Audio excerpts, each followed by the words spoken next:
ఆదిశంకరాచార్యుల వారికి గిరి అన్న పేరుతో ఒక శిష్యులు ఉండేవారు. వారికి చదువు వచ్చేది కాదు గానీ, పాఠం మాత్రం రోజు వినేవారు. అయితే శంకరాచార్యుల వారు ఒకరోజు పాఠం కోసం కూర్చున్నారు. శిష్యులందరూ కూర్చున్నారు. కానీ పాఠం మాత్రం మొదలుపెట్టలేదు. అక్కడున్న శిష్యులు ఎందుకింకా పాఠం మొదలుపెట్టట్లేదు అని అడిగితే, శంకరాచార్యుల వారు అక్కడ ఉన్నాడుగా గిరి, వాడు రాని మొదలుపెడతానన్నారు. అప్పుడు పద్మపాదాచార్యుల వారని, వారు సామాన్యుడు గాదు, సాక్షాత్తు నరసింహస్వామి యొక్క అంశే. వారు ఇలా నవ్వుతూ, గిరి వస్తే ఏంటి, రాకపోతే ఏంటి, ఆయనకి ఎలాగో విద్య రాదు కదా అన్నట్టుగా నవ్వారు.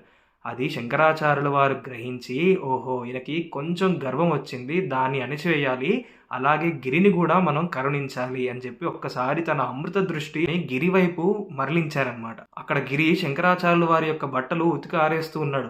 అత్యంత శ్రద్ధాభక్తితో సేవ చేసేవాడు, విద్య రాకపోయినా సరే. కానీ ఒక్కసారి ఆ అమృత దృష్టి గిరి వైపు పడంగానే అదన్నీ వదిలేసి గురువుగారి దగ్గరకు వచ్చి సాష్టాంగ నమస్కారం చేసి మొదలు పెడతాడు స్తోత్రం. విదితాఖిల శాస్త్ర సుధాజలధే మహితోపనిషత్ కథితార్థనిదే హృదయే కలయే విమలం చరణం భవ శంకర దేశికమే శరణం అని తోటక ఛందస్సులో చేస్తాడు. ఈ స్తోత్రం చేసిన తర్వాతనే వాళ్ళకి తోటకాచార్యులు అన్న బిరుదు వచ్చింది. ఈ స్తోత్రం చదువుకున్న వారందరికీ సాక్షాత్తు ఆదిశంకరాచార్యుల యొక్క సంపూర్ణ కృపా కటాక్షాలు ఉంటాయి.